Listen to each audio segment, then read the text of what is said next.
Hi, now that you've filled out your graphic organizer, how in the heck do we use it to do good things, especially to develop a thesis and body paragraph ideas? So, really, you need to kind of be thinking about both this week because a thesis draft is due. But really, to know if your thesis is probably going to work, you need to know what body paragraph ideas you have. So, believe it or not, you've already done the hard work of figuring that out. It's all about figuring out how to mine the work that you've already done. First, I want to remind you that the thesis requirements for this essay are that the thesis has to make a claim about your voice and make a claim about what shaped it. And there are two examples on the assignment sheet. The first one is, my voice is quiet yet passionate, and it is primarily the influence of the people in my life that has made it this way. Or, the need to belong and the friends I have made in my life had made me loud and funny. You'll notice that I used a blue solid line to indicate where those thesis examples are making a claim about the voice. It's talking about the qualities of your voice. And I used a yellow dotted line to show where it is making a claim about what shaped it. So, how do we figure out the qualities of your voice and what shaped it? We look for that information on your graphic organizer. So if you go back and look at yours, and in this case, I'm looking at the example of one that I posted. So for the qualities of your voice, you need to look at the far left-hand column. And I listed like 1 to 2 word descriptions of my voice or qualities of my voice. So that's what I'm looking for on my graphic organizer. Quite hesitant, that was on the back. So I'm going to take notes when I'm looking at my graphic organizer, specifically of the qualities. So it was blunt, I default to humor, and my voice is also quiet or hesitant. And then I need to take notes about what I notice about those qualities.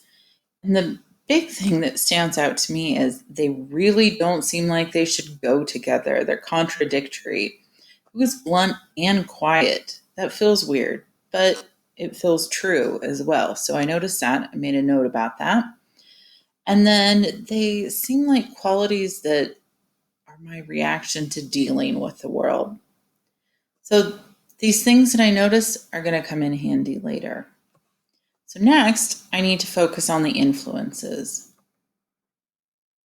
I look at the influence experience column on my graphic organizer, and I notice his mom, my grandpa, experience, coping mechanism, grandpa, family, culture. So I write those things down on my notes, and then I pay attention to what's similar. What do I notice about these?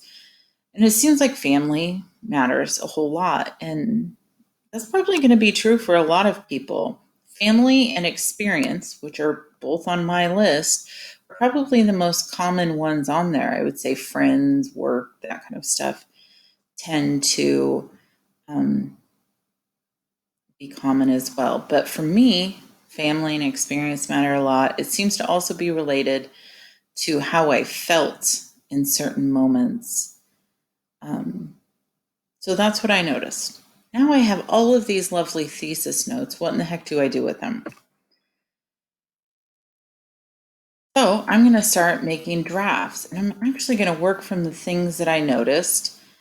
And you'll see draft 1. I looked at things about my influences, and family and experience really stood out. So I'm going to start my sentence with that.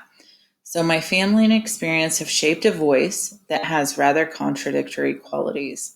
You see how I took something from my qualities notes, something from my influences notes, mashed them together, and came up with a thesis.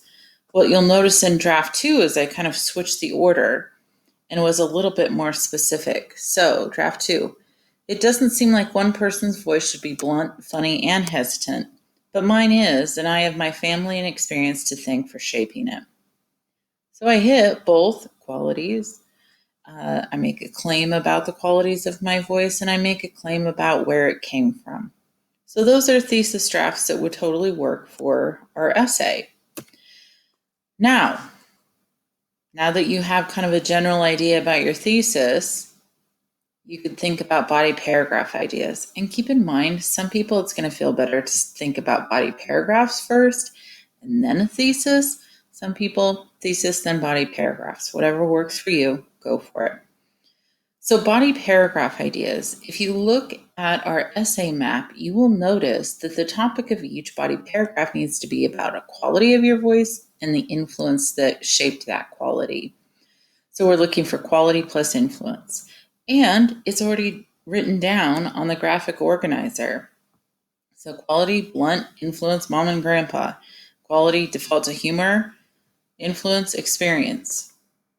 Quality, quiet, hesitant, influence, grandpa, and family culture.